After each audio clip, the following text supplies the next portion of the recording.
Halo everyone, Assalamualaikum warahmatullahi wabarakatuh. Perkenalkan, nama saya Sela Astina, NPM A1D01903 dari Prodi Pendidikan Biologi semester 3. Nah, di sini saya akan menjelaskan tentang film Chytridiomycota, pengertian, ciri-ciri, dan reproduksi dari Chytridiomycota. Nah, langsung saja ke yang pertama, pengertian dari Chytridiomycota. Kira-kira apa sih pengertian dari Chytridiomycota? Jadi, Chytridiomycota ini berasal dari bahasa Yunani, yaitu Chytridion. Nah, Chytridion ini memiliki arti panci kecil.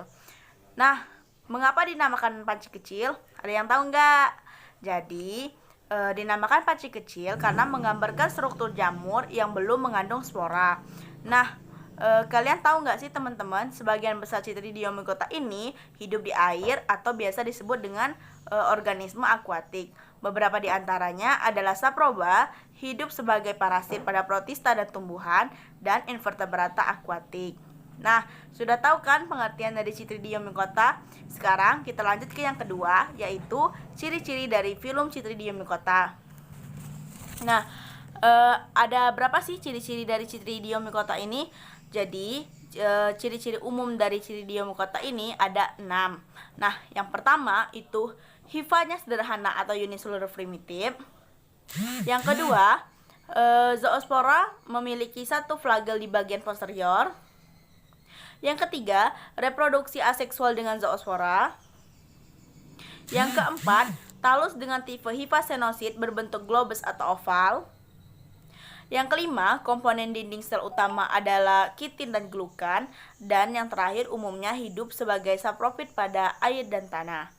Nah, pengertian udah, ciri-ciri udah. Sekarang kita lanjut ke yang ketiga atau materi terakhir, yaitu reproduksi dari Chytridiomycota. Nah, kira-kira bagaimana sih reproduksi dari Chytridiomycota ini? Jadi, reproduksinya ini mula-mula sporangium mengandung protoplasma yang berinti banyak, yang kemudian membelah menjadi bagian kecil berinti tunggal, yang selanjutnya memperoleh flagella posterior dan disebut zoospore. Zoospore ini keluar dari sporangium melalui papile atau melalui dinding sporangium dan berenam menjadi kista. Nah, kista tersebut akan berkecambah menjadi hifa baru. Nah, teman-teman, udah kan? Mudah sekali untuk menghafalkan dari pengertian, ciri-ciri dan reproduksi dari Chytridiomycota ini. Nah, semoga bermanfaat ya. Saya akhiri. Wassalamualaikum warahmatullahi wabarakatuh.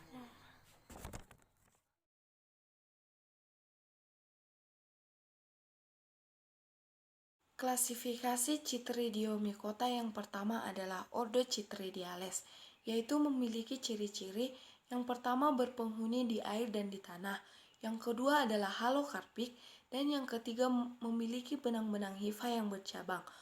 Yang keempat merupakan endobiotik, yang artinya Chytridiales merupakan satu sel kecil yang hidup di dalam jaringan dari tumbuhan inang. Yang kelima adalah perkembangbiakan Chytridiales, yaitu secara seksual yang berlangsung dengan zoospora. Ordo Chytridiales ini dibagi menjadi 4 famili. Yang pertama adalah famili Olpidiaceae, memiliki sifat halokarpik, sporangium tidak bertopi, memiliki talus yang berubah menjadi satu sporangium istirahat dan hidup sebagai parasit. Kita dapat menjumpainya pada ganggang, jamur, lumut-lumutan, dan tumbuhan berbunga. Contoh spesiesnya adalah Olpidium viciae, merupakan parasit pada tanaman Vicia unijuga yang sebangsa dengan tanaman kara, yang menyebabkan melupuhnya akar dan batang tanaman tersebut. Berikut adalah gambar dari spesies Olpidium viciae dan tanaman Vicia unijuga yang terinfeksi fungi Olpidium viciae. Dan yang kedua adalah famili Syncytriaceae, memiliki sifat halokarpik, sporangium tidak bertopi, talus menghasilkan sporangium atau gametangium yang tetap, terhimpun dalam wadah yang berdinding, hidup sebagai parasit pada berbagai tumbuhan, dan selama hidupnya selalu berada dalam inang. Berikut adalah gambar dari spesies famili Syncytriaceae, yaitu Syncytrium endobioticum dengan klasifikasi ilmiah Kingdom Fungi, Phylum Chytridiomycota, kelas Chytridiomycetes, ordo Chytridiales, famili Syncytriaceae, genus Syncytrium. Nah, spesies Syncytrium endobioticum ini merupakan parasit pada umbi batang. Contohnya itu pada kentang atau Solanum tuberosum. Berikut adalah gambar Solanum tuberosum yang terinfeksi jamur famili Syncytriaceae. Famili yang ketiga adalah famili Plictidiaceae. Memiliki sifat eukarpik, talus terdiri atas satu sel yang berdinding tebal, zoosporanya tumbuh menjadi sisita, dan sisita ini berubah menjadi zoosporangium atau menjadi gametangium. Berikut adalah gambar spesies dari famili Plictidiaceae, yaitu Isopidium cauchi, yang merupakan parasit pada ganggang Spirogyra, dengan klasifikasi ilmiahnya Kingdom Fungi, Phylum Chytridiomycota, kelas Chytridiomycetes, ordo Chytridiales, famili Plictidiaceae, genusnya Isopidium.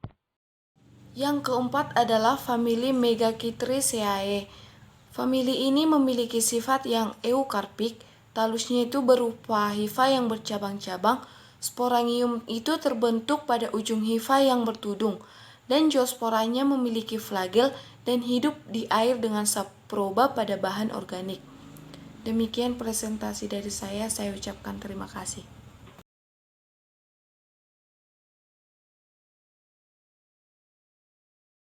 Assalamualaikum warahmatullahi wabarakatuh. Perkenalkan, nama saya Emelda Fadila Fitriani, NPM A1 di 2019. Di sini saya akan menjelaskan materi yaitu ordo Oomycetales yang tergabung dalam filum Zygomycota. Nah, organisme ini mempunyai cirinya yaitu mempunyai talus miselium, tidak mempunyai septum di dalam pipa, sifat saprotit dan juga sebagian sifat organisme ini mempunyai air dan sebagian udara. Nah, organisme ini bereproduksi secara seksual dan aseksual. Baiklah, materi selanjutnya yaitu ordo Monobleparidae. Ordo ini tergabung dalam filum Chytridiomycota, yang mana memiliki ciri umum yaitu dan tersusun atas benang-benang halus yang bercabang dan tidak bersekat. Ordo ini biasanya hidup di dalam habitat air dan bereproduksi secara seksual dan aseksual.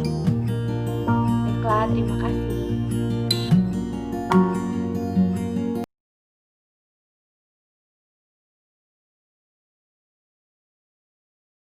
Assalamualaikum warahmatullahi wabarakatuh. Perkenalkan, nama saya Sibara Nasuha, NPM A1 di 0191037. Di sini saya akan menjelaskan tentang filum Zygomycota. Adapun pengertian dari Zygomycota. Zygomycota merupakan salah satu filum yang terdapat di dalam Kingdom Fungi. Zygomycota merupakan jenis jamur yang bereproduksi secara seksual dengan spora yang bernama zygospora, yang dihasilkan oleh organ reproduksi Zygosporangium. Zygomycota merupakan jamur yang terdiri dari benang-benang hifa yang bersekat, tetapi ada pula yang tidak bersekat. Jamur ini tidak menghasilkan tubuh buah sebagaimana pada Basidiomycota dan Ascomycota. Istilah umum yang digunakan untuk jamur yang tergolong ke dalam filum Zygomycota adalah jamur kapang.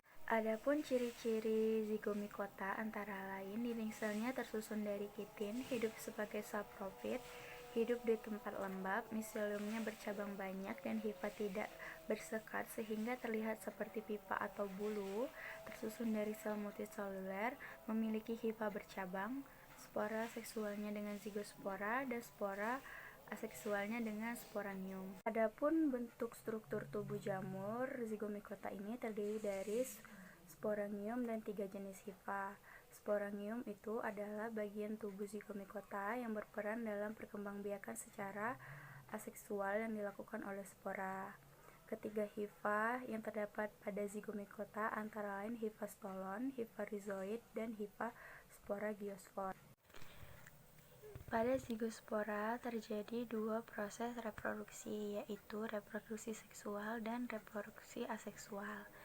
Proses reproduksi seksual zigomikota dimulai dengan bergabungnya sitoplasma atau plasmogami hifa dari dua individu jamur haploid atau N yang berbeda. Proses ini akan menghasilkan hifa dengan banyak inti sel atau heterokariotik, yang kemudian membentuk zigosporangium dan menghasilkan zigospora. Di dalam zigospora terjadi proses penyatuan inti sel atau kariogami menghasilkan sel diploid atau 2N. Nah, sel ini akan mengalami meiosis berkecambah, membentuk sporangium dan melepaskan spora yang bersifat haploid. Adapun reproduksi jamur zigomikota secara aseksual atau vegetatif itu dengan cara beberapa hifa akan tumbuh dan ujungnya membentuk sporangium. Sporangium ini berisikan spora. Spora yang terhambur inilah yang akan tumbuh menjadi miselium baru. Di dalam sporangium terjadi pembelahan secara mitosis dengan menghasilkan spora geospor yang berkromosom haploid. Adapun habitat dari zigomikota.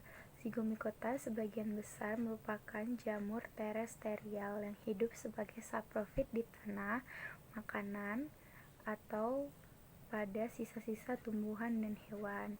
Jamur zigomikota ini ada yang hidup sebagai parasit pada manusia dan tumbuhan sehingga menyebabkan penyakit, tetapi ada pula jenis jamur zigomikota yang bersimbiosis saling menguntungkan, misalnya dengan ganggang hijau biru atau ganggang hijau membentuk lumut kera atau lichen dan dengan akar tumbuh tinggi sebagai mikoriza. Itulah materi yang dapat saya sampaikan. Terima kasih.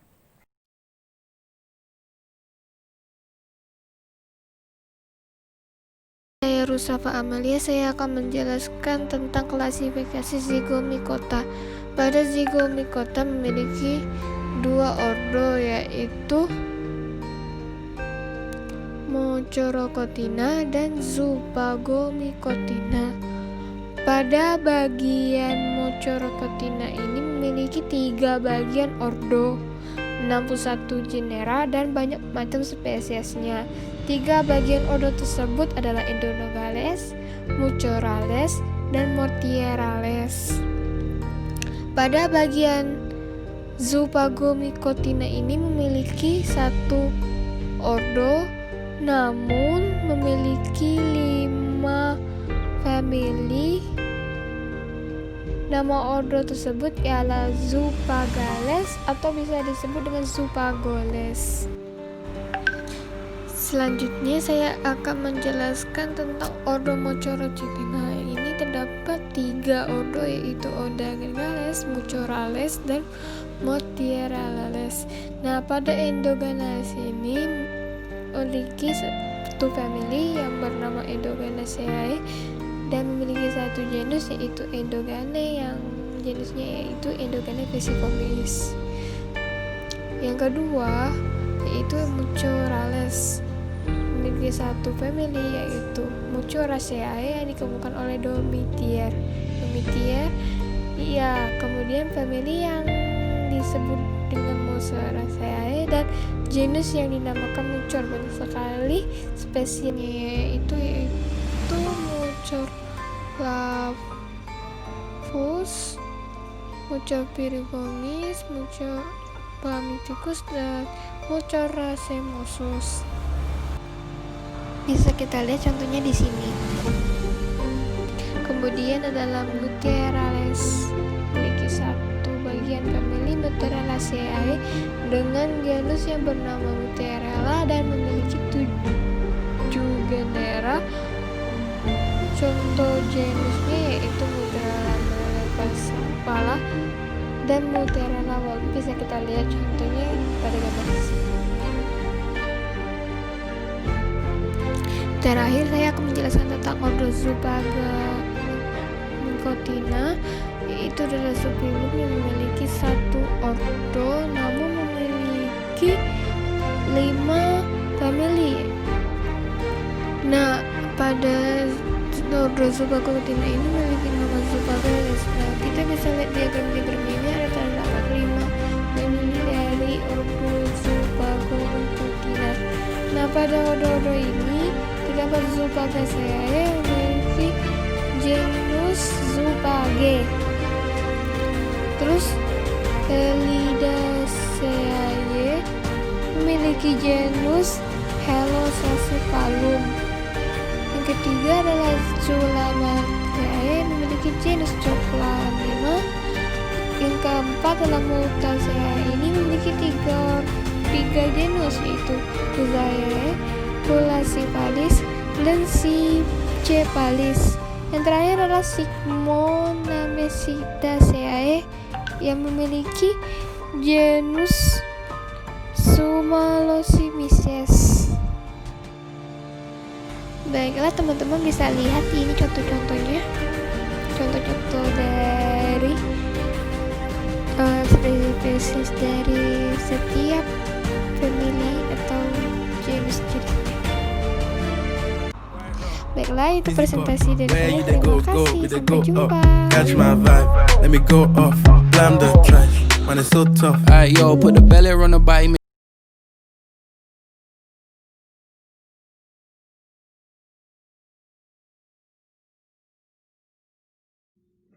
Baiklah, Assalamualaikum warahmatullahi wabarakatuh. Saya Afrilia Zurli, NPM A1D099067. Saya dari Pendidikan Biologi kelompok 4A. Nah, jadi kelompok 4 ini mendapatkan materi tentang fungi, Chytridiomycota, dan Zygomycota. Nah, kali ini saya akan menyampaikan tentang contoh dan peranan dari jamur Chytridiomycota dan jamur Zygomycota. Nah, yang pertama saya akan menjelaskan tentang contoh dan peranan dari jamur Chytridiomycota. Yang pertama yaitu jamur Chytrium endobioticum. Jamur ini merupakan patogen pada ubi kentang yang menyebabkan umbi berbintil-bintil atau koran hitam. Yang selanjutnya yaitu Hizopodium cooki yang merupakan parasit pada ganggang Spirogia. Yang ketiga yaitu Opidium ficyae. Jamur ini merupakan parasit pada tanaman Vicia unijuga atau kacang-kacangan sebangsa kara. Yang keempat yaitu Physoderma zemaidis. Physoderma zemaidis ini merupakan patogen dari jagung yang menyebabkan penyakit yang dikenal dengan bercak coklat atau bercak jagung. Yang selanjutnya yaitu Phytophthora infestan. Jamur ini menyebabkan penyakit hawar daun pada kentang dan merupakan parasit pada tanaman kentang. Yang selanjutnya yaitu yang terakhir yaitu Bactrochytrium dendrobatidis. Jamur ini menyebabkan chytridiomycosis pada amfibi sehingga dapat menurunkan jumlah populasi bahkan kepunahan. Nah, selanjutnya saya akan menjelaskan tentang contoh dan peranan dari jamur Zygomycota. Nah, jamur yang pertama yaitu jamur Rhizopus oryzae. Jamur Rhizopus oryzae ini merupakan salah satu jamur yang sangat terkenal, yaitu karena merupakan jamur ini yang digunakan dalam proses pembuatan tempe. Rhizopus oryzae terdapat pada ragi tempe yang mempunyai daya untuk memecah putih telur dan lemak. Yang selanjutnya yaitu jamur Mucor javaniscus. Jamur Mucor javaniscus ini merupakan salah satu jenis unsur yang terdapat pada ragi yang membantu proses fermentasi dari singkong menjadi tape. Yang selanjutnya yaitu Rhizopus nigricans. Jamur Rhizopus nigricans, jamur ini akan menghasilkan suatu asam fumarat yang pada dasarnya akan membantu proses pematangan pada buah-buahan, baik yang masih berada di pohon ataupun buah-buahan yang dipetik dalam keadaan mentah atau setengah matang, yang biasa disebut dengan istilah mengkel. Yang selanjutnya yaitu ada jamur Mucor mucedo. Jamur Mucor mucedo tumbuh pada kotoran ternak yang tidak dibersihkan dalam waktu beberapa hari dan akan membantu menguraikan kotoran ternak tersebut hingga akhirnya tidak mengganggu kebersihan lingkungan sekitar. Yang selanjutnya yaitu ada jamur Rhizopus stolonifer. Jamur ini merupakan organisme yang menyebabkan cetakan roti menjadi hitam dan membentuk permukaan halus dari roti yang lembab mengembung ke angkasa. Dengan adanya penguraian dilakukan oleh jamur ini, maka proses penguraian dapat terjadi dan jenis makanan yang sudah membusuk tidak akan menimbulkan bau dan mengganggu lingkungan sekitar. Jamur yang selanjutnya yaitu adalah jamur Beauveria bassiana. Jamur ini berperan sebagai parasit pada wereng. Selanjutnya yaitu ada jamur Actinomycor elegans, yaitu berperan untuk pembuatan keju atau sufu. Dan biasanya pembuatan keju dan sufu ini dilakukan di Cina. Yang selanjutnya yaitu Choanophora cucurbitarium. Jamur ini merupakan parasit pada amoeba sebagai agen penyakit tanaman yang menyebabkan bunga cucurbita membusuk. Beberapa jenis memiliki dampak negatif ekonomi pada manusia, menyebabkan buah-buahan terutama stroberi oleh Rhizopus stolonifer. Yang selanjutnya yaitu ada jamur Rhizopus arcisus. Jamur ini diperoleh dari kulit batang tanaman. Kerusakan yang ditimbulkan pada tanaman adalah terdapat benang-benang putih yang lama-kelamaan menjadi hijau serta bercorak-corak pada batang yang semakin hari akan semakin membesar dan menebal. Dan biasanya ditemukan pada kayu yang lapuk dan dapat diisolasi dari tanah serta bersifat patogen pada tumbuhan hidup. Yang selanjutnya yaitu ada jamur Mucora chemosus. Diperoleh dari hasil isolasi bagian tubuh tanaman mahoni. Tanda-tanda serangan yang ditimbulkan adalah timbulnya bintik-bintik hitam seperti tepung pada buah mahoni. Akibatnya buah yang diserang lama-kelamaan akan menjadi busuk dan juga dapat menyebabkan buah ubi jalar yang disimpan menjadi busuk dan berwarna coklat. Dan yang terakhir, peranan dari jamur Zygomicota adalah Apsidia combifera. Diperoleh dari hasil isolasi bagian akar tanaman mahoni. Tanda-tanda penyerangan jamur ini adalah akar berwarna coklat kehitaman, sedangkan gejala yang ditimbulkan adalah pembekakan dan keluar getah pada bagian akar. Spesies ini bersifat heterotalik, tersebar luas di tanah dan patogen untuk manusia. Baiklah, itulah tadi materi seputar jamur Chytridiomycota dan jamur Zygomicota. Lebih dan kurangnya saya mohon maaf. Saya akhiri, wassalamualaikum warahmatullahi wabarakatuh. Nah, dan semoga materi ini bisa bermanfaat bagi kalian. Terima kasih.